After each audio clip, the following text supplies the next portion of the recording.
Welcome to the Elokus podcast, and this is class number 22 in the discourse, in the fourth discourse of the book B'Shash Ekdimu. This discourse is Parshas is Naso Rosh, class number 22. We are in the middle. We finished actually.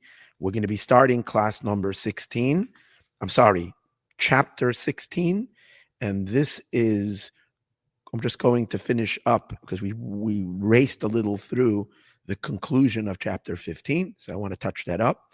And hopefully we're starting now chapter 16 as we make our way through this incredible discourse.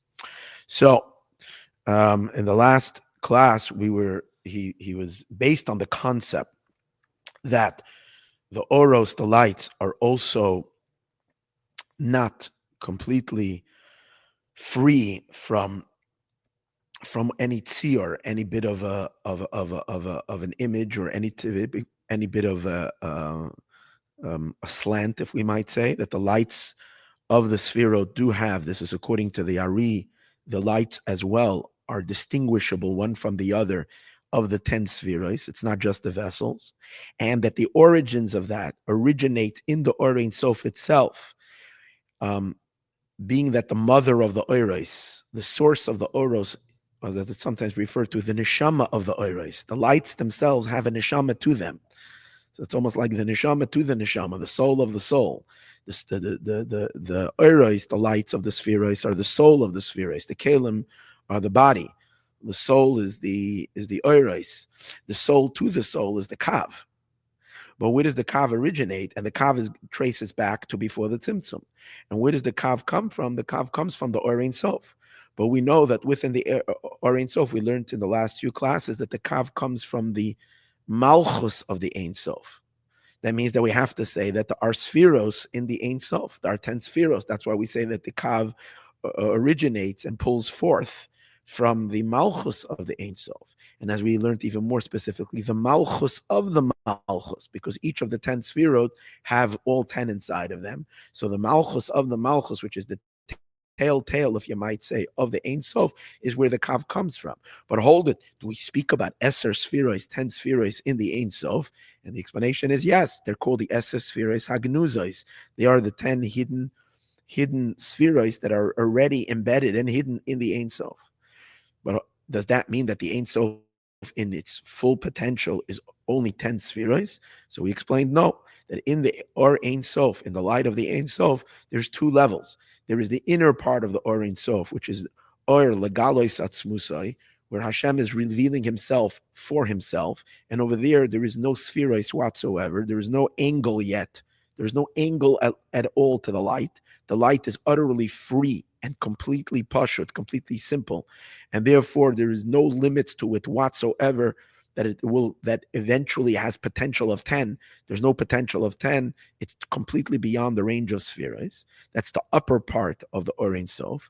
But the lower part of the Or Ein Sof is when we're going to see in the next few classes, it's like when the Or Ein Sof has a will already, before the tzimtzum, he has a will to create worlds. So now he's already preparing, so to speak. There is a slight adjustment in the Or Ein Sof because he's willing already to create worlds, and then it already opens up within him a potential for 10 spheres.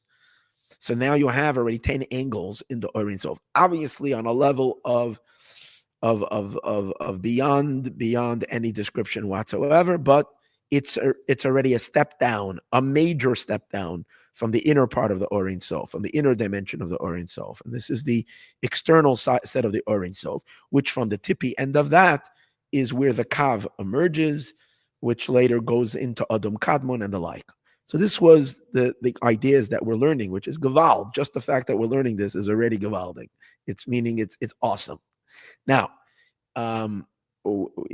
based on this, he answers a major question, which he posed in the last class. We learned that in the Zohar, it seems to imply that the level called Atik is considered Atzmos, is considered God himself. So he asked the question, there are so many levels that are beyond Atik Yomin, according to the Arizal, Above Atik Yomin is Adam Kadmon, and above Adam Kadmon, right? There's and then there is a tzimtzum. Then there is a kav that flows into the line, the thread, and then there is the tzimtzum, and the kav is merging after the tzimtzum. So how can you refer to Atik as Atzmos? The second question he has is Atzmos meaning God's very self. And then the question is also in the same Zohar, in the Idra, it implies that in Atik there is the eyes of Atik and there is Gulgul to the Atik, so which we speak seemingly of Sphirot. How can you say Sphiros in Hashem himself? But based on what we learned now, he's coming to explain it all. And he says like this. First of all, when the Zohar says, when the Zohar is speaking of Atika, it's not speaking about the Atik of Atzilus. The Atik of Atzilus, of course, is much later. It's after Adam Kadmon. But rather, because again, everything manifests on layers and levels and levels and levels. Everything is multidimensional and reoccurs on a much greater scale and then on a much more narrower scale. So our Atika Kadisha that we speak of our world, which is Atzilus, Bri, Yetzirah, and Asiya, which is a set of our more narrow, limited existence. Of course, the Atik is not the Atik that the Zohar is talking about. Because that would not be referred to as Atzmos itself. However, although we're going to obviously see that if it's called Atik, means it's related and it's connected to the higher Atik. But when the Zohar is speaking to Atik, it's referring to the Atik that's above Adam Kadmon. But even that he challenged. Isn't the Atik that's above Adam Kadmon also still after the Kav? And if it's after the Kav, it's after the Tzimtzum. And if it's after the Tzimtzum, it's not. You can't refer to it. It's not Atzmos because the Tzimtzum shuts down everything that was before. Pre-Tzimtzum, after Tzimtzum, post-Tzimtzum is definitely not the Orein Sof. It's no more what we call God himself. So therefore, he says, no. That he brings a statement from the Sifrei from Seif. He says in Sifrei HaKabbalah. I was rushing through this part, so I want to clarify this a little. He says in a Sifrei HaKabbalah, it asks a question: how come we find that in Adam Kadmon we don't mention other than Nefesh and Ruach? That the Kabbalists only speak of Nefesh and Ruach, and they don't speak about the other levels of Neshama, Chai, and Yechida. As we remember that the levels of soul that exist on all levels are Nefesh, Ruach, Neshama, Chai, Yechida. Inside of us, every single human being, we have the Nefesh, Ruach, Neshama, called the internal forces of life, a life source that internalizes in the person. The Nefesh is more the power of the power that motivates our body, that is the motor of the body, the engine for the body. The ruach is the emotions, is deeper level of life. It's the emotions, and the neshama is our intellect, and then above that is chai and yechida. Right, the chai is the power of willpower that's higher than our intelligence, and then deeper than that is like the essence of life itself, which is the yechida. So, and we know that this exists also in all worlds. There's nefesh, ruach, neshama, chai, yechida. So the question then becomes, how come? He says in Sefer Kabbalah. The question is, how come in Adam Kadmon Adam Kadmon is already also a body. It's the first entity, the first primordial keli, the first primordial context of worlds, which includes all worlds. It's the first sketch that includes all of existence in it, but still it's a world, so it has to have a soul. What is the soul of it? It should be 5 levels. Nefesh, Ruach, Neshama, Chai, Yechida. How come we only speak about Nefesh and Ruach? We don't even speak about Neshama. So he says that there's a question that's brought in Sefer Kabbalah. Which Sefer Kabbalah? We didn't mention this last time. So there's a very great book that I'm using over here. There's to prepare the classes sometimes. There's a set called Shiurim Behemshach HaMaamorim Tafresh Ayin Beis. Anybody, that's a good book to buy as a companion. It's only in Hebrew, of course. So if you don't read Hebrew, then that's a problem. And it's got at least, I think, 12 or 13 volumes, thick volumes. And where it's a man in Israel. His name is, let me tell you who he is. He's a mashpia in a yeshiva, I think. So what's his name?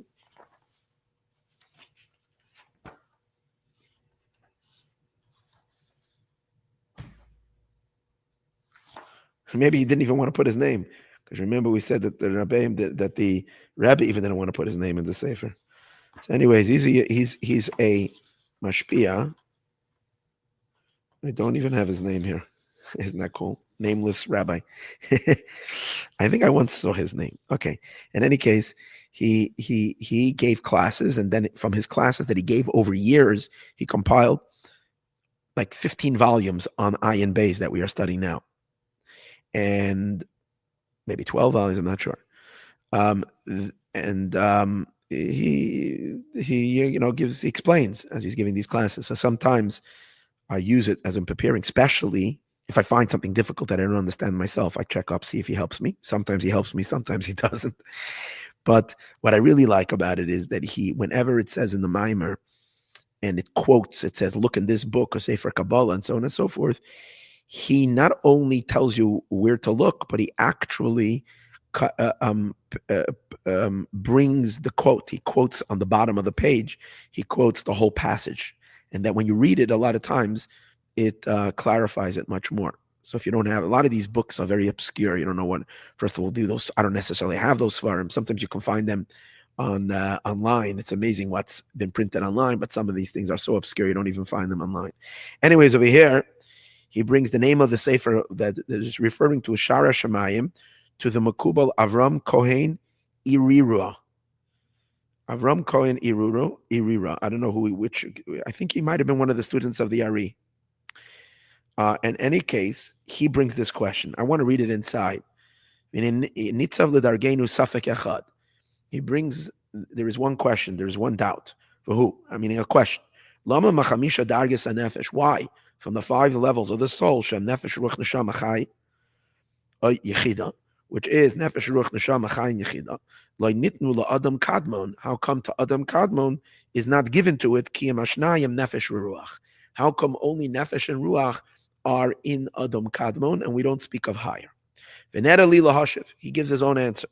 Ki kol hachamishes remuzes by bezeha oifen. Really, all 5 are hinted to it in this way. Hanefesh be'igul. We mentioned last week that in Adam Kadmon there is Igulim and Yosher. Igulim are circles and Yosher is direct light. So the Igulim, the circles of Adam Kadmon, that is the Nefesh. That's the power of Nefesh.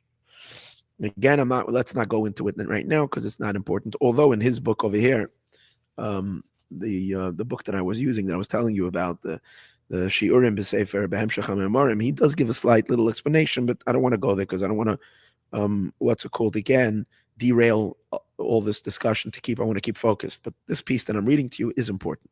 So the nefesh is in the igulim. The ruach is in the yosher, which is the direct light, is the ruach. Haneshama, the neshama, he says, is bitzinor hadak, is in the small pipe. Tzinor actually means a pipe. Obviously, we're talking about a narrow passageway. In the upper point of Adam Kadmon, there is a tzinor dak. There is a narrow tzinor, and which is the neshama of Adam Kadmon. And what's the point of this tzinor? This tzinor serves as a bridge from Adam Kadmon into the Ein Sof, because Adam Kadmon is already a partsof. It's already a design, and Ein Sof is beyond design. So this design has to be invigorated, enlivened by the Ein Sof. So there is a medium through which it connects. The Igulim and the Yosher are already part of the life force of Adam Kadmon, but there has to be something which is already, again, within the borders of Adam Kadmon. But the Tzinor Dak is like the connector where it connects to the Or Ein Sof. The Yakabala Or V'Toiv HaMatzios HaMashlimai. And through this Tzinor Dak, which is the Neshama, is where it's connecting and receiving the light and the good of the Metzios, that Hamatzios HaMashlimai, of the existence that perfects it, that imbues it kind of with soul. Okay, so that is the Tzinor. V'nishmas HaNeshama. It's interesting that the Rebbe Rashab, in our Maayor, in the Ayin Bays, even though he brings the context of this whole thing, he skips this, at least over here in this discussion, in this Maayor, he doesn't mention this Tzinor Dak, that's the Neshama. He doesn't mention it. But here in the Sefer Shar HaShamayim, he does mention it. V'nishmas HaNeshama. And what's the soul of the soul, which is called Chaya? That's also called the level of chaya, which is already the or makif, the encompassing light.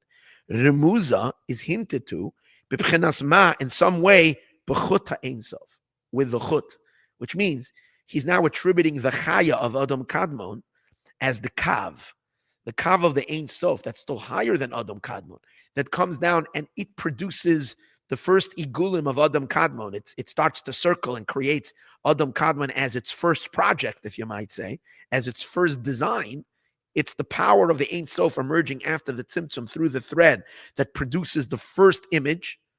So it itself is the chaya, is the encompassing energy of Adam Kadmon. And where does it go? Hanichnas betziner radak. That's what gets inserted into the tziner radak. So the tziner radak, the narrow pipeline, if we said earlier, of Adam Kadmon, is kind of the recipient, is like the keli, is like the vessel for the Or HaKav. And that's why now it will make sense. The level of chaya in Chassidus is called neshama linish. In the Zohar, it refers to chaya is called neshama linishama. It's the soul for the soul. So that in this case, the soul itself, which is the tziner dak, that is the neshama to Adam Kadmon, but it itself needs a neshama. It has a neshama for a neshama. And what's its neshama? The kav is its neshama. And that's the level of chaya that is the life force of the neshama of Adam Kadmon. And again, hanichnas betziner radak shel Adam Kadmon, that goes into the narrow tzinor in Adam Kadmon.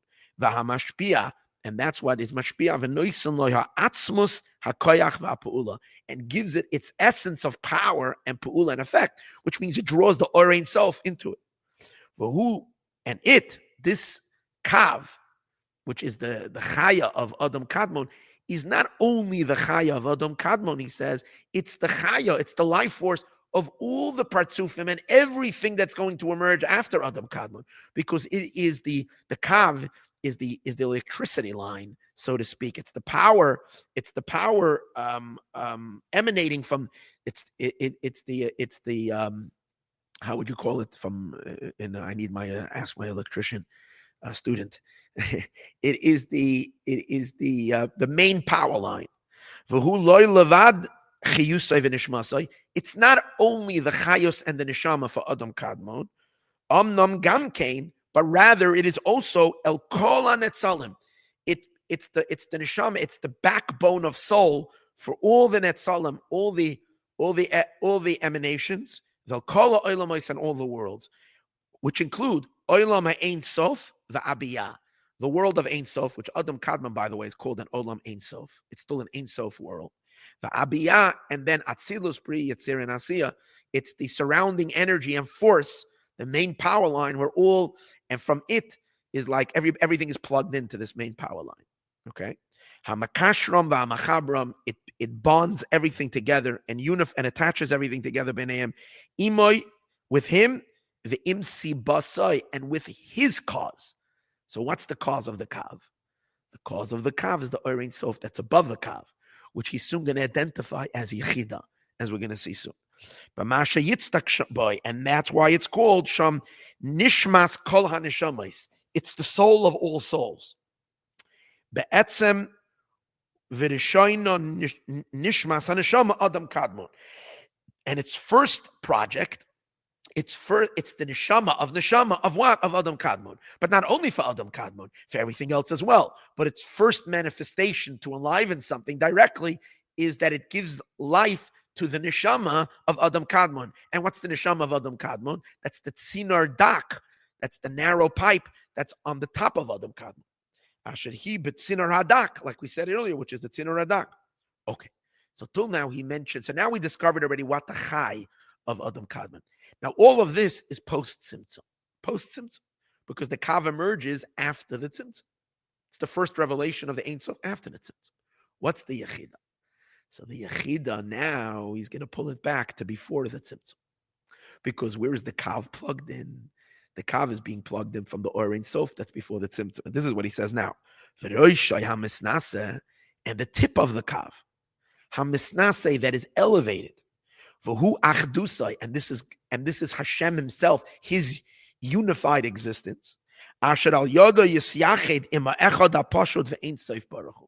the head of the kav, which is through it becomes yisached, it becomes unified with the echad hapashut ve'ein sof baruch hu, with the simple one and ein sof itself. Hi ha-yechida, this is the yechida. So it's interesting. He's not saying that the ein sof hapashut hayachud, that the echad hapashut ein sof baruch hu is the yechida. He says roishay hamisnase, the tip of the kav that is elevated, Vuhu achdusai, which is part of God's unity, but through it, it's unified with echad hapashut. So, and that is the yechida.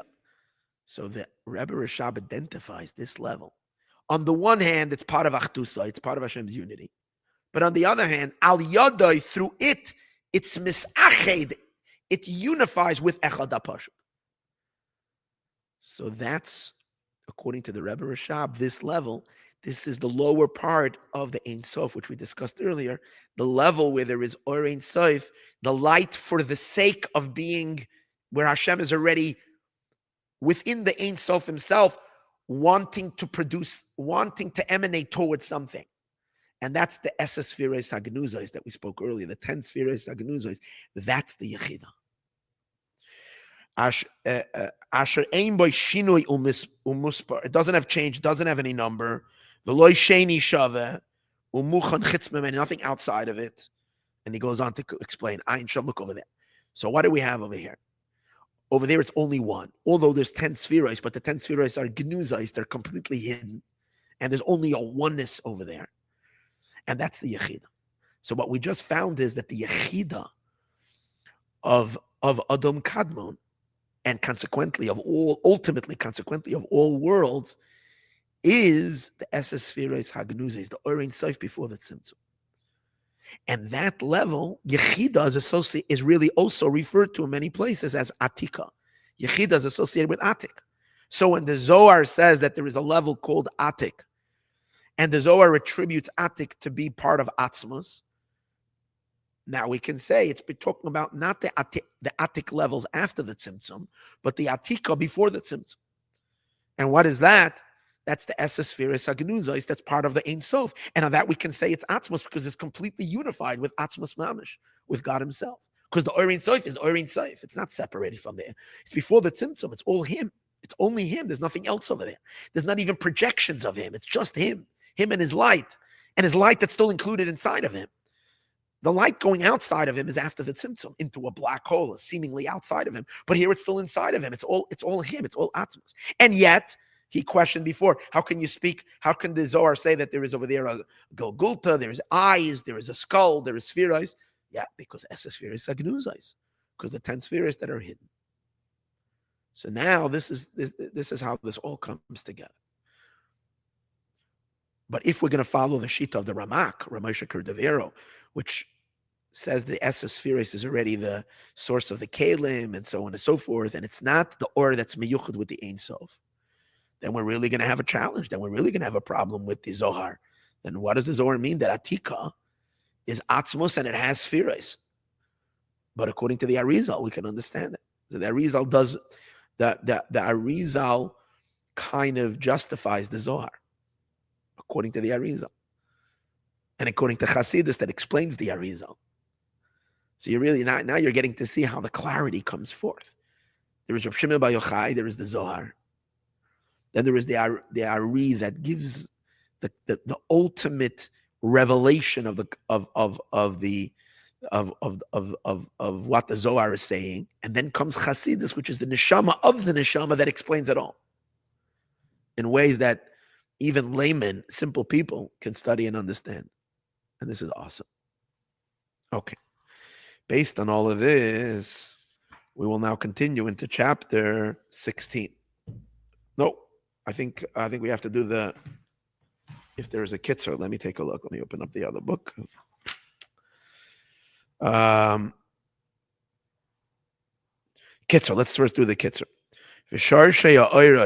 And the root of the lights. This is a kitzer, the summary in the end of chapter 15. The root of the lights are the 10 spheres that are hidden. In the Oirein Soif that's before the Tzimtzum.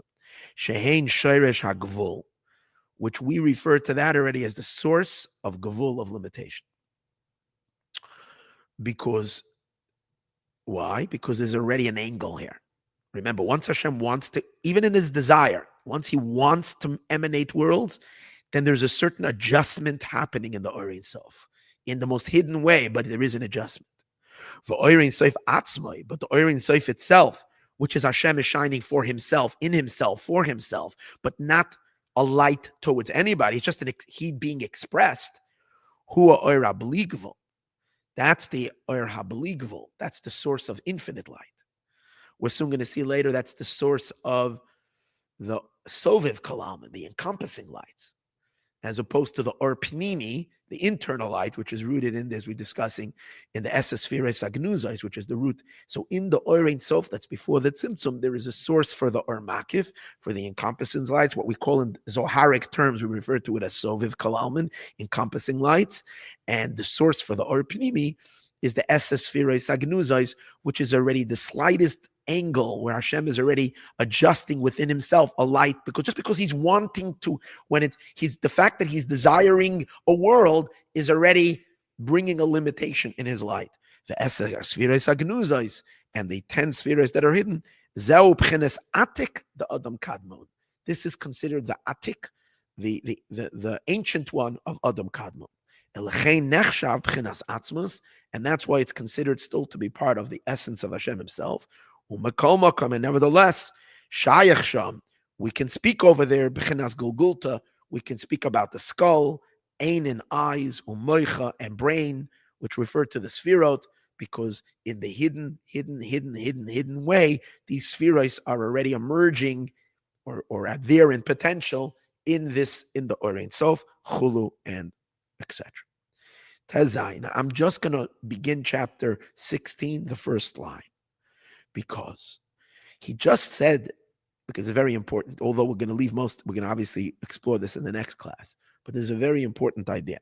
We just said over here that the Esespheres Hagnuzais of the Oirein Sof is called Shoresh HaGvul. It's the root of Gvul in the Ein Sof.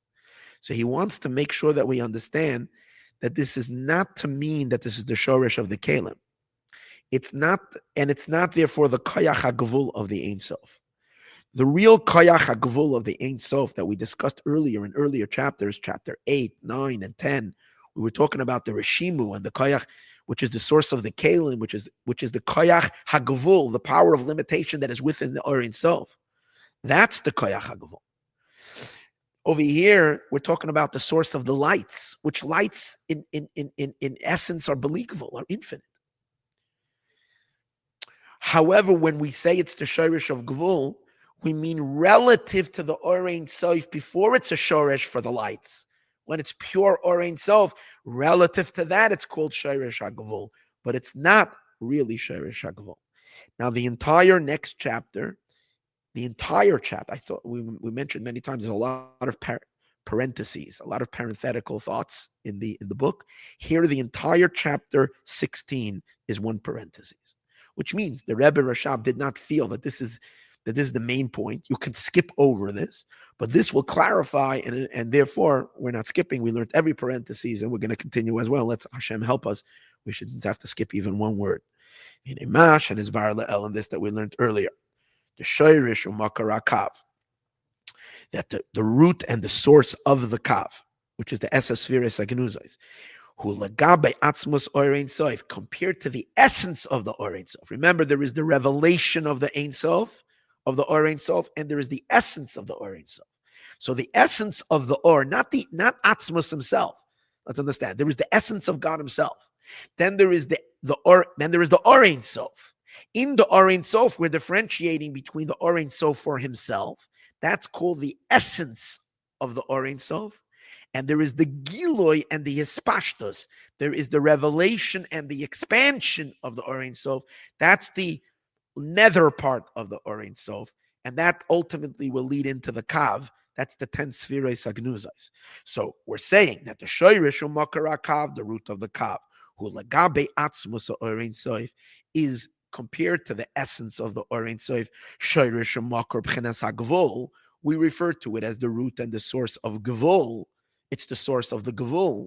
So he says, Chulu ein ze b'chenas koyach hagvol shebe'ein soif, not to be mistaken with the power of limitation of the Ein Sof, K'moi b'chinas harishimu, which is what the rishimu is. Rishimu is the koach hagvul that's in the Or Ein Sof, which later, after the tzimtzum, when Hashem hides the Or Ein Sof, what's left is these little traces, which they become the source of the kelim. So he says, don't differentiate them. These are two separate things. Because we said earlier in chapter 9 that Rishimu Shushayrish Makar HaKelim. The Rishimu is the source of the vessels. And here we're talking about the source of the lights. And it's two separate things. And he's going to connect it. Just the last thought is that the Rishimu, that's the source of the vessels, is the root of all the other names of Hashem. Kael, Elokim. Remember, we spoke the 7 names of Hashem. That's not erasable. They are the chayas of the kalim. I don't want to confuse you now, but we discussed this already in chapter 9. That the kalim itself have their own life besides the soul that goes into them, which are the oiros. The kalim themselves have their own chayas, just like the body exists without the soul. The soul vivifies the body, but the human body, the soul departs and the body is still in existence. The body doesn't turn into nothing. A corpse is still a corpse, it's still a body. So it has life to it. So the Kalim and Atzilus also have life. And remember, we said our 7 spheres, which each one has a different name of Hashem, Kael Elokim, and which are, we discussed earlier, the Oisias Harishimu, that's the root of the name of Kael Elokim. But the Kav, which is rooted in the Esespheres Agnuzais, is not Kael Elokim, these names, it's the name Havaya. And he's going to explain in this chapter, there's a major difference between Havaya and all the other names. Because Havaya is one with the Ein Sof, and the other names are considered to a certain degree not his designated name, and therefore they have a little bit of a separation. We're going to discuss Perek 15D, and that's the difference between Rishimu and Kav. 2 different elements. But compared to the Or Ein Sof that's before the Tzimtzum, the Or Ein Sof that's completely, it's not even a source for the Kav. For that, we say that the light of the Kav is considered the source of Gvul, the source of limitation, compared to the Or Ein Sof itself, but not compared to the Rishimu. Compared to the Rishimu, the source of the Kav is also beli Gvul, limited, and it's not considered the Koach HaGvul, the power of Gvul. But as Hashem, we will continue this in our next class.